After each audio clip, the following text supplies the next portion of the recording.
My mother-in-law, Grace, always despised me. From the moment I married her son, David, Grace had made it abundantly clear that she did not approve of me. She saw me as nothing more than a lazy gold digger who had ensnared her beloved son, and no matter what I did, I could never seem to win her over. Of course, I could never imagine just how much she would let her hatred for me influence her actions, though. By the way, my name is Emma, and this is my story. David and I had met in college, and it was love at first sight. We dated for years, and while things were never perfect, we never lost sight of how much we loved each other. When he proposed, I wasn't surprised, but I was still filled with joy. Although I had no idea that my happiness would be overshadowed by my future mother-in-law's distaste for me. Our wedding was simple, which is what we both had wanted. Neither David or I had expensive tastes, and we didn't want to break the bank on the reception. Since the costs were kept low, we didn't ask for help, financial or otherwise. After all, we knew that if we did, that it would only give her ammunition against me. As it was, we requested the priest skipped the part about asking the congregation if they had any reason that the couple should not be wed, which we could only assume made Grace even more resentful of me. It would have brought her so much joy to stand up in front of the whole wedding and badmouth me. After the wedding, David and I settled into a comfortable routine. Life with David was wonderful in so many ways. We shared dreams, goals, and a deep love for each other. But Grace's presence cast a long shadow over our happiness. She criticized everything I did, from the way I kept our home to the clothes I wore. In her eyes, I was always lazy and materialistic, although I had no idea what was giving her that idea. It just felt like every time that she saw me, that she was looking for a reason to complain. For my birthday, David had gotten me a smartwatch, and when his family came over for dinner to celebrate, Grace narrowed her eyes on the watch and a sour look crossed her face. Oh, is that a new smartwatch? Seems like such a waste that my son would waste so much money on such a silly thing. I have no doubt that you made him buy the most expensive version as well. No, Grace. It's actually one of the more inexpensive versions. It doesn't have all the bells and whistles that some of the pricier ones have, but it works perfectly for my needs. Grace just turned her nose and walked away. She clearly didn't believe me, but I didn't really care. I was determined to try to have a good time. That is until dinner was served. Since it was my birthday, David had gone all out and had gotten seafood, steak, and all kinds of sides. Upon seeing the spread of food, Grace once again had a sour look on her face. And now you force my son to buy all this expensive food just because it's your birthday? What a waste. Mom, will you just stop it already? Emma didn't know anything about any of this. It was all my idea. Now will you stop acting like this and just let Emma enjoy her birthday? I could tell that David was getting upset, and I tried to distract him so that he wouldn't let his mother ruin his night.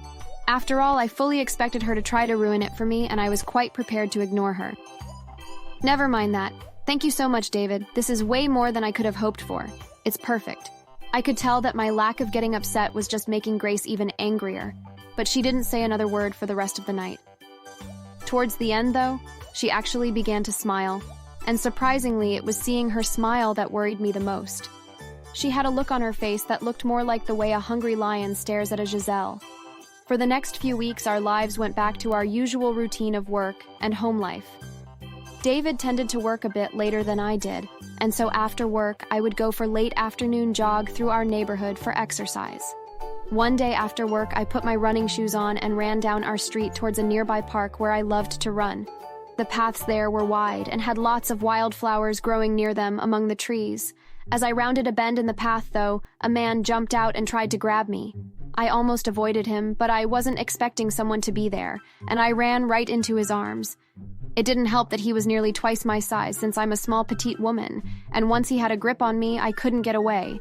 Just stay quiet and you won't get hurt. Just let me go. I don't know what you want, but if you try to touch me, I'll scream and then claw you with my nails. No matter how much I struggled, though, I couldn't break free. His grip on me was too powerful. He dragged me through the woods to a white van which he threw me inside of. The back section was locked from the outside and there was no way that I could escape. Suddenly, I heard the van start and begin to move, and I could then hear the man that had kidnapped me speaking to someone on the phone. Yeah, I got her in the back. How long do you need me to keep her away from your son? Only a few weeks? Okay, I can do that. I'll take her to a cabin I know of, where she won't be able to escape. and after that I'll take her out of the country. I knew that I had heard him correctly. He had said that whoever had hired him had done so that he would keep me away from her son, and the only person that came to mind was my mother-in-law. Although I would never have guessed that she would go to this length to get rid of me. Ideas began to race through my mind, and suddenly I came up with a plan. Please, sir, can we stop? I have to use the washroom. Can't you hold it? I'm sorry, but no.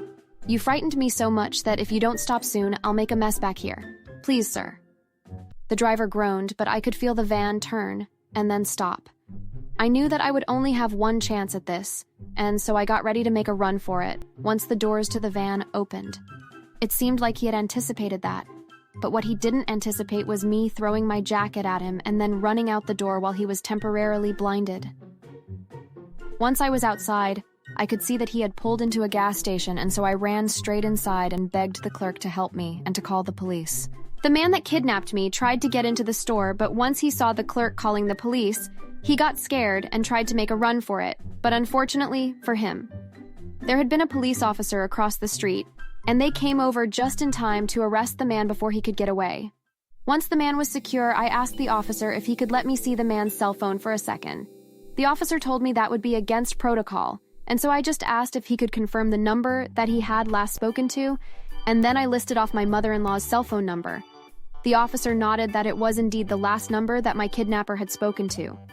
I had confirmation that she had indeed hired this goon, who by the looks of him was a member of the Yakuza, but I didn't really understand why she did it. Of course, I knew that she had wanted to get rid of me, but to do it like this, it was just evil.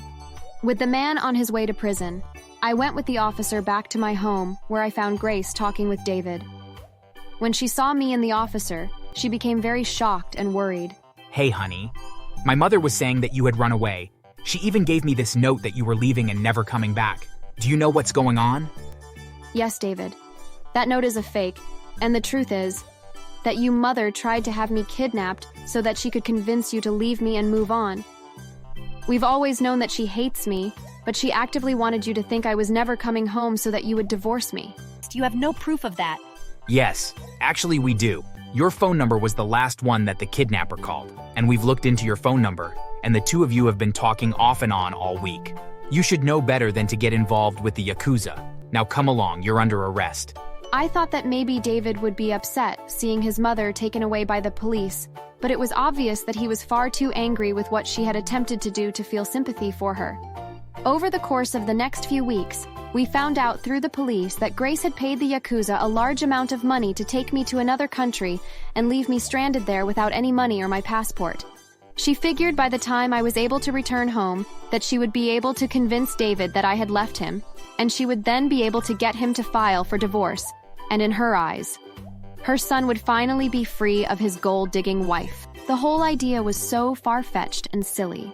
Both David and I were grateful, though, that there had only been one kidnapper. Had there been two, things could have gone much differently. Both Grace and my wannabe kidnapper were facing over 15 years in prison. But if you ask me, that wasn't nearly enough. The entire trial, Grace kept asking for us to drop the charges, and that not only had she learned her lesson, but that she had come to realize the error of her ways, but neither of us were buying it. We knew that it was just a ploy, and that she wasn't sorry at all. Both of us knew that she just wanted to get away with her crime, and neither of us wanted to let her off the hook.